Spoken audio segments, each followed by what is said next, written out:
বা আপনার মনটা প্রফুল্ল থাকলো, শান্তি লাগলো ফেলেছে। জর্দার সাথে ফিরনিটা আবার খুব পছন্দ করি বিধায় আমি ফিরনি আগে রান্না করে রেখেছিলাম। রান্না করা অত সহজ কোনো কাজ নয়। অনেকেই অনেক ধরনের রান্না করতে পারেন, তারা যে ইচ্ছে করলেই একটা রান্না করে ঘরে বসে খেতে পারবেন। আর যারা রান্না করতে জানেন না তাদের জন্য কিন্তু রান্না করাটা পাহাড় সমতুল্য কঠিন কাজ। বাসায় মেহমান আসলো, যদি আপনি রান্না করতে না জানেন তবে ওই যে বাঙালির চিরাচরিত যে রান্না, ডাল ভাত মাংস, এটা তো রান্না করতে পারবেন, সেটা দিয়ে মেহমানদারিত্ব করতে হবে।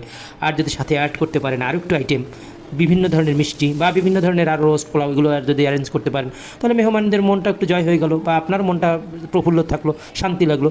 তো মানুষ কিন্তু এখন ইউটিউব ফেসবুক দেখে দেখে অনেক ধরনের রান্না পাকাপোক্ত হয়ে গিয়েছে, কিন্তু আসলে কি তারা এই ধরনের রান্নার কি সেই আসল স্বাদটা কি পাচ্ছে?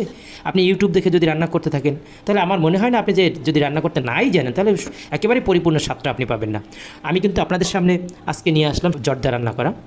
তা আগেরকার দিনে মা চাচিদের দেখতাম যে জর্দা রান্না করেন, জর্দার রঙটা কিন্তু আগে দিতেন না, পোলাওর মতো রান্না করে সেখানে চিনি এবং জর্দার রং দিয়ে তারপরে বারবার আসাতো, যেটা বলে আসায়।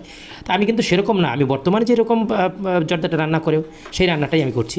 প্রথমে আমি পোলাওর চালটা সিদ্ধ করে নিলাম জর্দা রঙের মধ্যে, তা হাফ ডান করে নিলাম, এটা একেবারে পরিপূর্ণ সিদ্ধ যেন না হয় সেদিকে খেয়াল রাখতে হবে। এরপরে কড়াইতে দিয়ে দিলাম চিনিটা গলানোর জন্য একটু পানি দিলাম। সাথে কিন্তু আমি সয়াবিন তেল এবং ঘিও ব্যবহার করেছি, যেটা আমি ক্যামেরাটা ওপেন করতে আমার মনে ছিল না, যেহেতু এটা আসেনি। এখন এর সাথে অ্যাড করলাম একটু ঘ্রাণের জন্য মালটা ইউজ করেছি, অথবা কমলাও ইউজ করতে পারেন, সাথে কিশমিশ দিয়ে। এর মধ্যে যখন বলক উঠে গিয়েছে তখন আমি সেই যে হাফ ডান করা যে পোলাওর চাল, যেটা হাফ ডান করে রেখেছিলাম জর্দার রং দিয়ে, সেই রঙিন কালারের চালটা ঢেলে দিলাম। এখন এখানে কিছুক্ষণ নাড়াচাড়ার পরে দেখতে হবে, আপনাকে বুঝতে হবে যে আপনার এই যে চিনিতে থেকে যে পানিটা বের হয়েছে, আসলে চিনির পানিতে কিন্তু চাল সেদ্ধ হয় না, চিনির পানিতে হচ্ছে চালটা আরও বেশি শক্ত করে ফেলে। হালকা একটু আপনি লিকুইড দুধ ব্যবহার করতে পারেন, যদি আপনি বোঝেন যে এই চালটা সেদ্ধ হচ্ছে না বা হবে না, হালকা একটু লিকুইড দুধ ইউজ করতে পারেন। আমি এর মধ্যে দিয়ে দিলাম কয়েক টুকরো খেজুর, কারণ জর্দার মধ্যে বিভিন্ন ধরনের খেজুর বা ফল এটা কিন্তু যায়। এর মধ্যে দিয়ে দিলাম মোরব্বা। এখন এর মধ্যে দিয়ে দিলাম বাদাম। বাদামের মধ্যে সবচেয়ে উল্লেখযোগ্য যেগুলো রয়েছে কাঠবাদাম, তারপরে হচ্ছে কাজু বাদাম এবং চীনাবাদাম। তা আমি চীনাবাদাম এবং কাজু বাদাম ব্যবহার করেছি।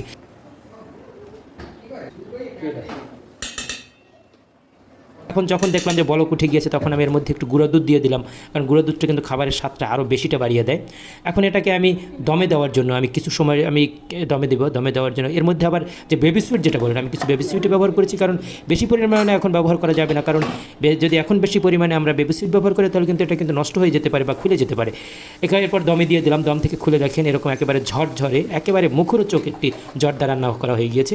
এখন এটাকে পরিবেশনের জন্য আমি আর কিছু গুঁড়ো দুধ ব্যবহার করলাম একেবারে শেষ মুহূর্তে, যেটা তো গুঁড়ো দুধটা ব্যবহার করছি কারণ হচ্ছে আরও টেস্ট আরও কিছু বাড়বে এখন। তা আমি গুঁড়ো দুধটা ইউজ করলাম, যদি পারেন এর মধ্যে আর একটু ঘি ঢেলে দিতে পারেন তাহলে আর একটু ঘ্রাণটা আরও মানে খুব তীক্ষ্ণ একটা ঘ্রাণ বের হবে। তাই হলো প্রায় রান্নাটা আমার প্রায় শেষের পথে। এখন আমি এর মধ্যে দিয়ে দেবো কুচি করে কেটে যে কাঠবাদাম এবং কিছু কিশমিশ এর মধ্যে আবার দিয়ে দিচ্ছি। এর সাথে যাবে বেবি সুইট, তার সাথে আবার যদি আমি একটু আগেই বলেছিলাম যে ঘি যদি দিতে চান তাহলে ঘি দিতে পারবেন, বা বিভিন্ন ধরনের ফল, মালটা, তারপরে ডালিম, এগুলো দিতে পারেন। লাস্ট ফিনিশিং হচ্ছে পরিবেশনের পালা। পরিবেশন হয়ে গেল, বেবি সুইটগুলো কি সুন্দর দেখা যাচ্ছে, মুখরোচক জর্দা। আমি আবার ঠান্ডা হওয়ার জন্য ফ্রিজে রেখে দিয়েছিলাম, দেখলাম যে খেয়ে সাবার করে ফেলেছে। জর্দার সাথে ফিরনিটা আবার খুব পছন্দ করি বিধায় আমি ফিরনিও আগে রান্না করে রেখেছিলাম, খুব মজাদার হয়েছে। তবে আপনাদের কেমন লেগেছে আপনারা একটু লিখে জানাবেন। আপনারা যদি লিখে না জানান হয়তো আমি বুঝতে পারছি না আমার ভিডিওটা কেমন লাগছে আপনাদের, বা আপনাদের আমার রান্নাটা কেমন লাগলো, সবাই লিখে জানাবেন। কথা কিন্তু একটাই, ভালো থাকবেন, ভালো রাখবেন, আমাদের চ্যানেলটা সাবস্ক্রাইব করবেন, লাইক করবেন, শেয়ার করবেন, কমেন্ট করবেন। দেখা হবে ঠিক অন্য কোনো ভিডিও নিয়ে, অন্য কোনো লোকের, সেই পর্যন্ত অপেক্ষা করুন। ধন্যবাদ।